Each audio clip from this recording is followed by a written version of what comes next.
welcome again to Motivational Monday. I'm so glad you've chosen to come and share with us. At this time, we're going to be talking about holding on to the past, or is the past holding on to you? In other words, dealing with toxic relationships and how to let go of them. Let's just delve right into our discussion. Are you holding on to the past? Sometimes we're holding on to things that have happened to the past in the past, and we may not even realize it. I know for me, I didn't feel like I was allowing different things to bother me. This happened. I'm done. I'm over it. But what I realized is the way that I know that I was still holding on to those things, to those toxic relationships or incidences that happen, is when I still allowed them to affect me in such a major way, such as I remember that my mother was one that she was a screamer, sad to say, and one of her favorite lines was, "Shut up. Nobody wants to hear you. Just shut up, shut up, shut up." For me, was just a horrible word. It was one of the horrible statement. It was one of the worst things that you could say to me. I didn't mind you telling me to hush or be quiet or please stop talking now, but to say shut up just really just hurt me to my core. Well, that was when I was a kid. And then as I got older, I forgot all about that. I told my children that we don't tell each other to shut up. That's just rude. And that's just what it was. But one day I was talking, I was a lot older and a counselor at the time. And I was talking to a friend of mine who happened to be a counselor as well. And we were laughing and talking about something. And I said, "Can you believe da da da da da? This happened and that happened." And she said, "Girl, shut up." And that meant, what? I can't believe it. But I, not dealing with my past, just went completely bonkers. I was like, "Oh, hold up. You did not tell me to shut up." And I did the whole sister girl neck roll. No, you can tell me to hush. You can tell me to, but wait a minute now. We're friends, but you don't go that far. You don't tell me to shut up, blah, blah, blah, blah, blah. And her being who she is, she says, "Sweetie, you're going to need some help for that. You need to go get some counseling for that, because that's a whole issue that has nothing to do with me saying, girl, hush, okay?" And I had to agree, and I had to thank her, and I had to get some help for that. But I did not realize how I was carrying that all of those years into my relationships. And it was just great that she recognized it, and I did get some help for it. But sometimes we don't realize how we're holding on to the past of things. I remember on a much more serious note is that I had almost gotten raped. I was a survivor of almost rape in college. And I got away, praise God. But I had on this cute little red dress, and I just loved this red dress. And I remember being so devastated, and I didn't tell anybody about the incident because I had gone on the date with the guy, and I felt like maybe I should have recognized and I shouldn't have gone on the date with him, or whatever the case may be. But I took the dress and I shredded it all up with scissors, and I threw it in the dumpster. And I just put all of that in the back of my head. Well, years later, when I started having my children, my two girls, the one daughter, I was like, "Oh no, red just is not becoming of you. You just, no, I don't think you should wear the red. Why don't you get the blue dress or whatever?" And then my other daughter, I was like, "Red makes you look a little washed out. It's just not your color." And they went along with that for a long time. Okay, I don't wear red. And then one day we were in the store, and my youngest daughter, she saw this little red dress, and I went into my whole spiel. No, red is just not, I don't know. And she was like, well, I don't care if it doesn't look good on me. I want it anyway because I like red and I want to wear it, And I bought her the dress anyway. And every time she wore it, I was just like, I don't like that. Oh, that does not look good. I didn't tell her, but I was saying it in my own mind. And so once again, my friend, being my friend, she saw her. She said, oh, she looks so cute in that little dress. I don't ever even remember seeing her in red. I was like, because it does not look good on her. Da, da, da, da. And she stopped me like, what is this really about now? Is this about her not looking good in red, or is this about some issue with you? And I had to come to understand that it was some undealt with issue that I had put onto my children and didn't even know. And thank God they were a lot more healthy minded than I was at the time. And she was like, well, I don't care what I look like. I want to wear red. And then my friend was bold enough to tell me the truth that her wearing that cute little red dress doesn't have anything to do with what she looks like or doesn't look like. It has to do with you. And I was allowing those things to affect how I saw life, how I saw other people, how I dealt with other people. And this is all the while I was being a therapist. I was very new at the time. Now I'm 32 years in, but at the time I had had counseling, but not to the level that I actually needed it, because I had to recognize those issues myself before I could even express it to the counselor that I am carrying some toxic relationships from the past, and it is affecting who I am now. And if I continue, it will affect my future. And I'm giving you those examples. Those are just a few. You may have some of your own examples, hopefully, by me using those. That has helped bring some things up in you, because sometimes, as I said, we're holding on to the past and not even realizing that. Lots of times in relationships, in marriages, in close partner relationships, it affects our marriage, and our poor partners are trying to please. And oh, I brought her flowers, she still wasn't happy with that. She said she wanted me to take out the trash, I started doing that.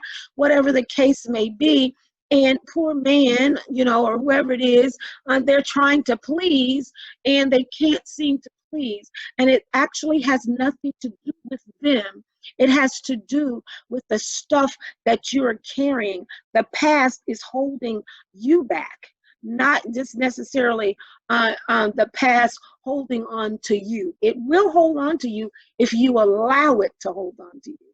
So it's very important that when we're adamant about stuff, or things that make us very mad or very out of sorts, or things that cause us deep anguish and anxiety, is to actually think about those things. Where did this come from? Because one of my favorite saying is, everything comes from a place. It comes from a place, brothers and sisters, or whoever I'm speaking to out there. Didn't just start with, I don't like this, this, and this, and that, and that. Now, we do have, our own flavor of things that we like. When I say flavor, I mean our own way of doing things and, whatever. But when those things are something that's so seated and they bring up some kind of adverse effect in us, it's something to look at. I remember years ago, I had a client, and she was a Caucasian, beautiful young lady, but she was so adamant that she was Black.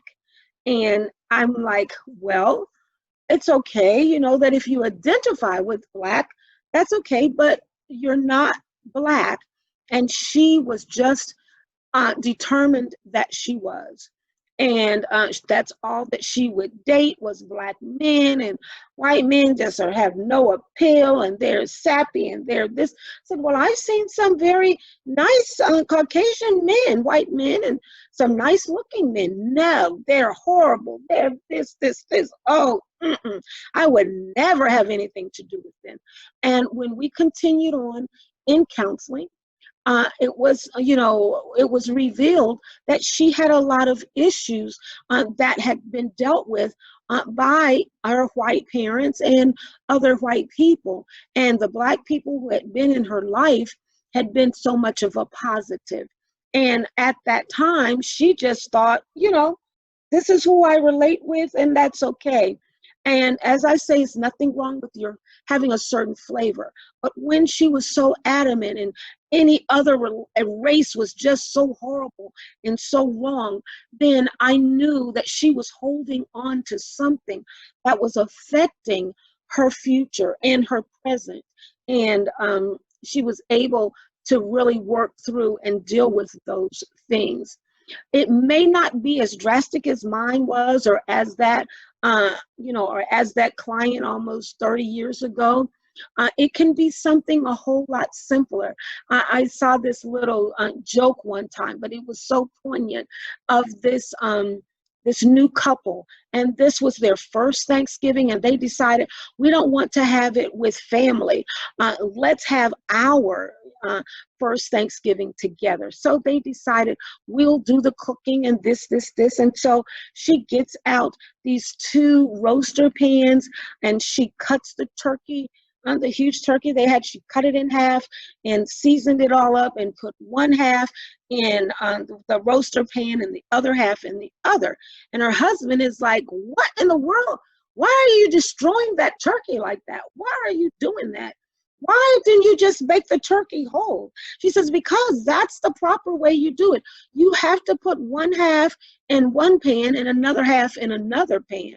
You don't ever, like, who puts a whole turkey? He's like, where in the world? What planet did you come from? She says, that's how it was always done in my family. That's how my mom did it. That's how my grandmother does it. That's just how it's supposed to be done. So he says, well, let's call your mom and let's find out why she does that, why she started baking it like that. And so the mom was like, yes, you put one half in one and one in the other. That's how we've always done it. So she's like, Mom, why do we do that? And she was like, well, you know what? Hadn't really thought about it. That's just what we did. Your grandmother, that's how I was raised, and that's how I baked the turkey. And so she was like, maybe let's call grandma and ask her. And so they called her grandmother and they asked, and her grandmother, she was like, Grandma, I put the one half in the one pan, the other half, and my husband just had a fit. And I asked my mom, she said she didn't know, that's just what you did. And Grandma was just falling out laughing. She was just laughing. And she says, oh, baby, are you all still doing that? She was like, the only reason I did it was because I was too poor to get a big, gigantic roaster pan, and I had 2 small pans, and so that's what I used. But no, I don't even do that anymore. I'm able to buy a whole pan. And so that was affecting her relationship, something that she did not even know exactly where it existed from and why it was a thing that was handed down to her family. But when her husband suggested something, it was totally wrong, and it was out of a need for the grandmother. But sometimes we carry on traditions, we carry on things, we deal with things, and it's not our truth. It's somebody else's truth that is put on us, and we have carried it into our life and into our relationships. So holding on to the past when it's a toxic thing, and when, as I said, you will know it's toxic if it's something that deep in your heart, this is totally wrong and it's just unacceptable and I don't understand it. If it brings about some hard, deep feelings, it may just be needing to take a second look as to exactly where this came from. Because now, with me, with someone saying shut up, I also now know it wasn't the words shut up that affected me. It was that as a kid, I felt like what I thought didn't matter, and I felt disrespected. And so I was able, moving forward, to say, that makes me feel disrespected whenever you say the word shut up. So I needed to have, excuse me, to be able to say that what I said, someone acknowledged it, that it was important, and allowed me to talk. And so it wasn't the words just just shut up in itself. And it made me go back and look at some of those things in my life that were so hard, fast, and true, and see that they came out of toxic things. And I'm hoping that our little talk with this may help you to say, I have some things in my life, and they may not be as abstract. They may be things that you know are toxic in your life, okay? And you keep on repeating those things and keep going back to those toxic things.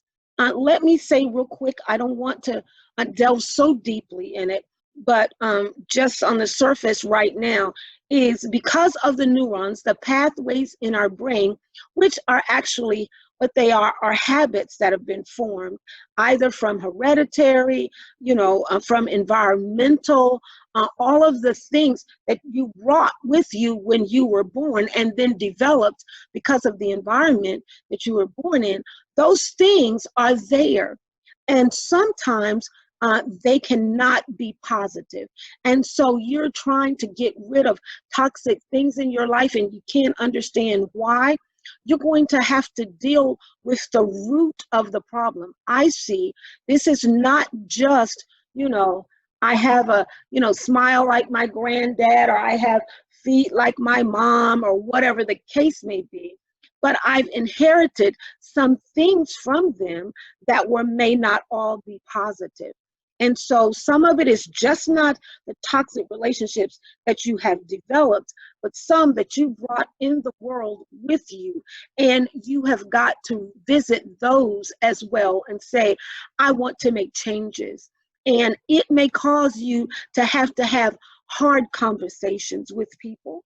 It may cause you to say, I just cannot have this person in my life because they have toxic situations that they have not dealt with, and it's not going to be positive for me. Not that the person is necessarily bad, but they have some bad stuff. They have some issues that they have not dealt with.